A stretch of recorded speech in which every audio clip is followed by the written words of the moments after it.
Good day all, welcome back to South Africa, and this is South African Prepper. Please like, share and subscribe, and please note that at the end of this video there will be a second video. It's quite interesting to see this perspective of a black man regarding the previous government of South Africa. So I've got 5 bits of news to share with you that's very interesting. Some international news that's going to impact South Africa quite a bit. So the first piece of news is that Donald Trump put a 125% tariff on imported goods from China. So whatever is being imported from China into America will get a 125% tariff import. That's rough, eh? So China decided to retaliate, and China actually announced that certain companies that are importing from China to the US of A needs to immediately stop importing to the USA. It is now illegal for these companies to import to the USA. So I would think that somehow this is very significant to the American economy. So it must be something like computer chips and things like that. That is very important to that specific American economy. And then it's quite interesting. Trump actually froze most of the import tariffs for 90 days. And what he's done is he's actually rewarding countries that is not exploiting America when it comes to importing and exporting. So there are countries that are now between 0 and 10% import tariffs into America. So this guy is really turning up the heat when it comes to the world trade thing, eh? Then interesting, the EFF will be joining the DA for the fight against the VAT hike. Huh. For once the EFF is actually doing something right. Can you actually believe that? I am actually quite shocked about when I saw this article. And then you all know Action SA climbed into bed with the ANC. They reckon they climbed into the bed with the ANC to try and stop the VAT hike, but that doesn't really make sense. You can't fight it from within. The ANC will use you and abuse you like they've done with the DA. I must say these commies are quite clever when it comes to pulling people in for their own benefit.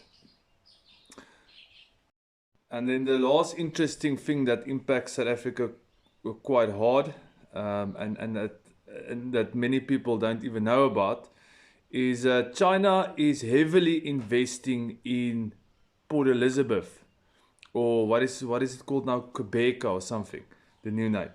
And they say that regardless of the UGUA tariffs, that's now up to 30%, they will still invest more money into the PE motor manufacturing industry to now somehow create new markets in Africa for themselves. So we do know that the Chinese have invested in South Africa quite a lot. We do know that the Chinese are looking for other markets because the American market, it seems like with 125% import tariff, that's not gonna last very long. They are looking for new avenues or countries that they can trade with. We also know that the relationship between South Africa and China regarding imports and exports for South Africa is not very healthy because China imports more into South Africa than South Africa actually exports to China. So the relationship is not very healthy. Please like, share and subscribe and enjoy the video next. God bless. Will still be under apartheid if Afrikaners chose to. That's how strong they were. And we could not match them militarily. That's why about Oliver Tambo, they used us street kids, or kids in the streets, rather. Stone throwers. They used us. It's all good to say, hey, Mabahambe, let Afrikaners go. Some of us who lived under sanctions We know with the sanctions, what does it mean? I've lived under sanctions. When the ANC, they called for sanctions to be intensified. And them, they were living in first world countries, their leadership. What Joe Modise, they were frequenting between African countries looking for soft life. Joe Modise, the commander of Mkhonto Wesizwe, was still buying shoes and Brentwood Dickies in Riggs. There was a shop called Riggs by Hook Street. Hook Street, Johannesburg. You'll send his comrades, his MK soldiers, to come buy clothes. In the 80s, apartheid South Africa, 70s, say Emelite Hankop me Sexon, that be the Hook Street. Sexon and Blush. Joe Modise. That's how dependent they were themselves on the apartheid government. Even African states, they were dependent on South African government, be it trade, be it ports, they were dependent. About Zimbabwe, Mozambique, Lesotho. Hence, Lesotho, they rose against Labua Jonathan, who was accommodating the ANC cadres.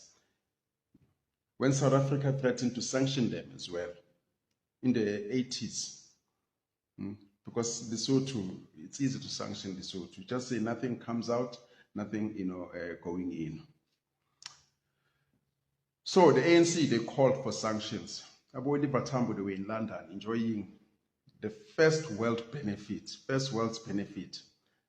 Nabotabombek, drinking champagnes.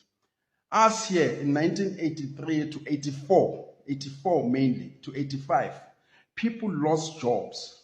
But one thing about the Afrikaners, as they say, with Apure Maka plan, they had alternatives, for everything that you could not get inside the country. They manufactured, as we have seen, Abososol. And they ran the administration smoothly, that you cannot deny, in spite of apartheid.